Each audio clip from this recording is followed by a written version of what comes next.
Welcome back. You're watching Morning Ride on Delta Television. Now it's time for us to check out our national dailies and find out what the headlines are on the front pages of these papers. We have a couple of them. We have the Punch newspaper, we have the Guardian, we have Daily Trust, we have Daily Sun, the Vanguard, the Daily Times, Nigerian Tribune newspapers. I'll start with the Punch newspaper. Yes, that's our first paper for review this morning, the Punch newspaper. And the major headline on the Punch newspaper says, Oyo school attack. Senate, Yoruba leaders demand action as distress videos emerge. The riders, abducted principal, hostages plead for freedom as police probe viral footage. Afenifere wants Yoruba land under siege as Alafin Yoruba Oba's Council orders condemn abduction. Senate moves to expedite state police after kidnappers hold on to 87 teachers, students in Oyo, Borno. You can get details on page 9 of the Punch newspaper. Now, at the top strip, we have primaries. APC reps fight back after ticket losses. Says 26-7 lawmakers crash out. House leader orders reject exercise, threaten lawsuits. Okay, that's on page 2 of the Punch. 63% of Nigerians want interest rates reduced. This is from a survey done by the CBN. That's on page 34. At the bottom strip, we have OT, LP, reject Abure's 2027 nomination forms sale. That's on page 45. Dangote raises Ethiopian investment to $4 billion. That's on page 34. Nigeria tightens surveillance as Ebola kills 80 in Congo. That's on page 8. Oh my goodness. Hoodlums rape Lagos sexagenarian to death. That's on pages 4 and 5. Federal government cracks down on unapproved contract variations in NDAs. That's on page 33. Those are the headlines from the front page of the Punch newspaper. Let's move quickly to the Guardian newspaper, and the major headline here says, Tinubu faces 2027 pushback as opposition targets strongholds. And you can see a headshot of different presidential aspirants, from the president to former Vice President Atiku Abubakar, Oyo State Governor Seyi Makinde, and many others, Peter Obi, Amechi, and others. Anxiety over energy security interests as a downstream sector faces stress test. WHO declares emergency over Ebola outbreak as NCDC intensifies surveillance. Military says no US troops joined ground operation against ISIS leader. Africa has self-sufficiency. Food export capacity, Dangote insists. True, but can we see that play out in reality? Huriwa, Serap seek probe of diverted 34.53 trillion naira, 800 billion naira FAC allocation. And a sad narrative. Assailants behead 3 women in Enugu communities. When will this killing stop? Afenifere alerts on rising terror attacks in Southwest, tasks governors. Now, this was something that we used to say was in the northern parts and middle belt. Now it's creeping to the south. Primaries. 7 Benue reps, majority leader Farouk Lawan lose tickets. And lastly, from the Guardian newspaper, fiscal year defined by law, not calendar, says budget office. All right, now let's check out the Daily Trust newspaper.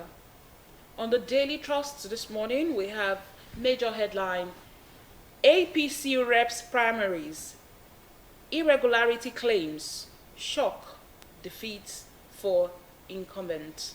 Irregularity claims, shock defeats for incumbent. All right, so that's continued on pages 3, 4, and 5 of the Daily Trust. At the top strip, 4 days after, Borno Oyo school children still in captivity, and that is what I'm saying. 4 days after, no update on those children and teachers that were kidnapped from Oyo State. Akpabio, Barao, 7 governors battle for senatorial tickets today. Nigerians spend 5.43 trillion naira on petrol in first quarter of this year. Interesting. And then at the bottom strip, we have this headline, how terrorists killed 17 police officers, soldiers in Yobe State. That is on page 8 of the Daily Trust this morning. Those are the headlines we have from the Daily Trust. Next up is the Daily Sun newspaper and the lead. 2028. Okay, probably that's a typo. APC faces revolt from trapped, disgruntled aspirants. The rider, hundreds of aspirants decry imposition, deceit. Senate, Okowa, Omoagege battle for soul of Delta APC. The rider Shetima withdraws from Kaduna Central race, calls for party unity. Banks under pressure to turn 4.65 trillion naira capital profits into real growth. Yoruba land under siege. Afenifere raises the alarm. Outrage persists over high parking fare at Murtala Mohammed, Lagos. The rider, we have no plans to reduce tariff. This is coming from By Courtney. Marketers fight Dangote over plans to block petrol import permits. The rider said Nigeria's interest must triumph any single player. And just beside the masthead of the Daily Sun, 2027 PDP camps clash over nomination of candidates. You can get details of that story on page 27 of the Daily Sun. Those are the headlines. Next is the Vanguard newspaper. On the Vanguard this morning, we have major headline, APC primaries, powerful reps among 50 losers. The writer says Mutu, Gagdi, Taba, Iyobere, others miss out. Speaker Abbas, deputy, others secure return tickets. Get details on page 5 of the Vanguard newspaper. At the top strip, fertilizer plants. Dangote vows to ensure food security in Africa. That's on page 12.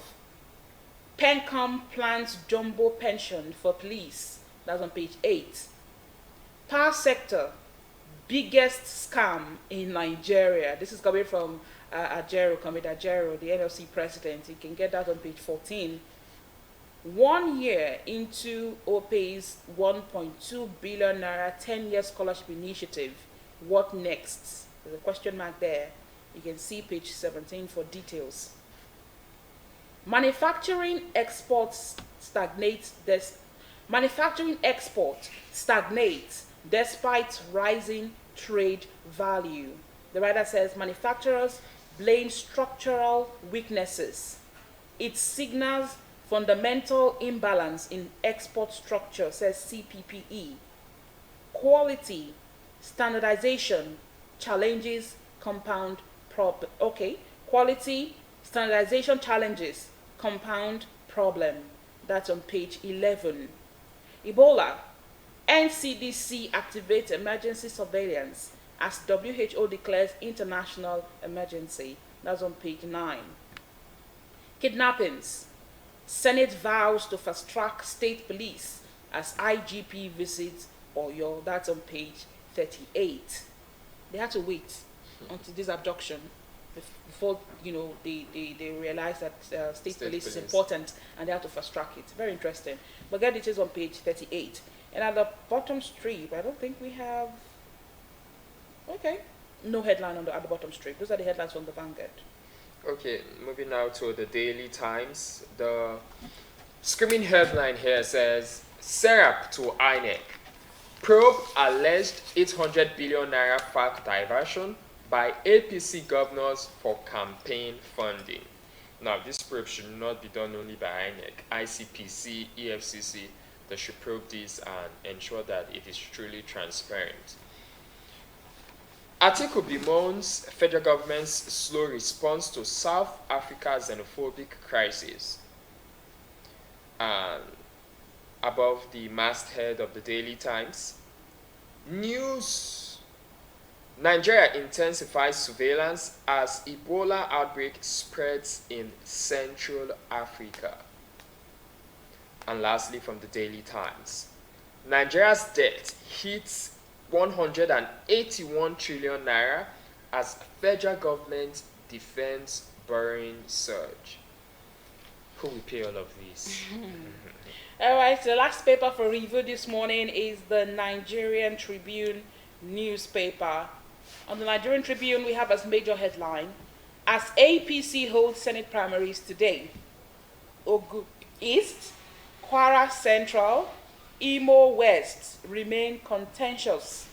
The writers, senators plot return tickets. Daniel campaign organization directs supporters to boycott Ogun East primary. Controversies hit reps primaries as more candidates emerge. That's on page 22. Very interesting that for an internal affair, Daniel's campaign organization is directing supporters to boycott the primary. Okay. At the top strip, we have WHO declares emergency as Ebola outbreak kills over 80 in DR Congo. That's on page 26. Nigeria not in debt. Nigeria not in debt crisis, but doesn't have to borrow, says experts. Highlights other options. That's on page 6. Okay, Nigeria is not in debt crisis, but doesn't have to borrow. NLC pushes for fresh wage review as 70,000 implementation crisis worsens, accuses 17 states, FCT, of non-implementation of current minimum wage. That's on page 3. This is 2026, and we're talking about non-implementation of 70,000 naira minimum wage. Okay, and then we have labor leaders in those states. Moving on, airtime lending. Okay, airtime lending freeze persists despite court orders, reflects or affects 40 million Nigerians. That's on page 5. Okay, Saudi authorities declare May 26, Arafat, May 27, Eid al-Adha. That's on page 3. BOI secures $200 million financing facility from AFDB Group to aid Nigeria's industrial transformation. That's on page 6. And then health, scientists reverse stroke damage using stem cells. That's on page 25. That's a great one. Abducted Oyo school principal, teacher in videos, appeal for rescue of students, teachers. Police subject viral videos to forensic analysis. Yoruba land now under siege. Afenifere raises alarm. Nudges Southwest governors on attacks in Oyo, Ekiti, Ogun, Ondo, Kwara. Oyo deputy governor visits community, says security agencies on top of situation. That's on pages 2, 3, and 26. This is day 4, but we hope that they are indeed on top of the situation and those children are released as soon as possible. Those are the headlines from the front pages of the newspapers that we've taken this morning. And then one headline that is in all the papers is one we have this Oyo school attack with Senate. The Senate saying they're going to push for state police now. Over the years, we've had analysts on this set talk about how state police would help curb the rising insecurity in the country. And now that we have these abductions, well, our Senate have decided to hasten the process to ensure that we have state police in the country. And Yoruba leaders are now saying that Yoruba land is under siege. I don't know if it is now peculiar to Yoruba land, but we've had We've had cases in different Yoruba communities or different Yoruba states. We've had it in Oyo as it is. We've had it in Ekiti, Ondo, and other states as well.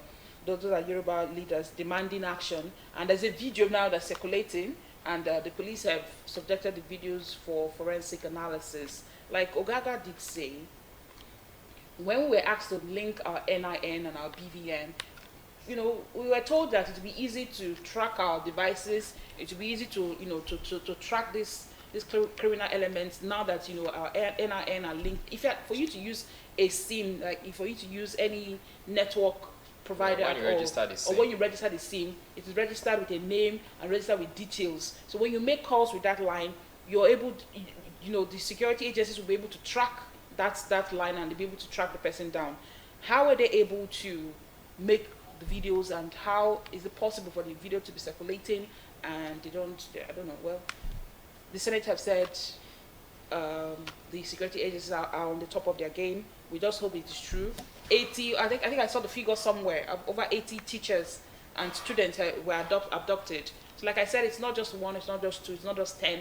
80 people were abducted from a school. We hope that they return home as soon as possible. Another headline that's on all the papers is the APC Senate primaries today. Before we came on set to talk about the headlines, I did tell Ogaga that I saw a post from our analyst at Jimmy Odweme on Facebook where he said the APC primaries today is not a do or die affair. But from the headlines, Ogaga, you take it from there. Okay, so for that, I don't really think I really have much to say, because when we started, we spoke extensively concerning APC and the primaries and all of that. So I just hope security operatives be on ground, aspirants, party members know that politics, election, it's not do or die. As a matter of fact, I think that if people even have the right understanding of what they want to do, politicians, I mean, that they are coming to serve, then if the people don't want you, you take the back seat, you relax. Because I don't understand what you're coming to fight for. You're coming to serve the people that you want to serve. If they tell you that we don't want you to serve us, then it's fine. But the onus is on the party to ensure that the structure, the process is fair and transparent, like I stated earlier. So it should be that way, so that when the results are out, whosoever does not emerge as a winner, we know that, okay, this was what the people wanted, be it primaries, and this consensus thing, it still boils back to the process and all of that, because there have been allegations in the past that consensus is not really consensus, and that's what some other APC party members, not in Delta State, across other states, are complaining that these candidates are imposed on them. So it's not like consensus ought to be that we all agree that this is the person that will represent us as a party, or to a large extent, majority, if not everybody, majority should agree that this is the person that will represent the party. But a situation where just a select few say this is the person and impose it because they are the high and mighty, so to say, it's not something that other people really appreciate and all of that. And when you look at all of this, it still comes back to the issue of godfatherism in Nigeria politics. That's why I'm a strong advocate of independent candidacy. If we really want our elections to take a major leap forward, independent candidacy is something that should come in. Because even these politicians, they've said it. The party system in Nigeria, it's very, very expensive. So vying for office via a political party is very, very expensive. So there are persons that even have the ability, have the intention, willing to serve their state, their nation, but they don't have the finances. So how do they go about it? And some of them, in their determination and their quest to do that, then they start meeting somebody, okay, that they know that they has the financial capacity, and they say, I need to run for this office. Then by doing that, whether intentionally or inadvertently, you've adopted a godfather, because when somebody invests into you financially, or even if you even have your own funds, when you get into office, it's part of what incites, and it's not an excuse, but it's what bridges about the fact that you want to loot. So imagine getting a presidential aspirant from just for a party, 100 million or 90 million naira. That's just the nomination form, right? Yes, nomination form. Then Then we talk about expenses. mobilization, Yes. to mobilize people and all of that. Then when you get into office, maybe you spent 500 million or even more than that. Then You you want your start money thinking, back. you want Oh, your yeah, money? You want your money back. So Well, these look, are the I issues. think that's what we're going to just take a pause for papers this morning. But please get copies of the newspapers and read up the stories for yourself. It's easy now on your mobile device. You can search for these papers and read up the stories and get details of the news reports. Okay, thank you so much for joining us on Papers. We'll take a break, and when we come back, we'll be bringing you our first interview segment for today. Please stay tuned.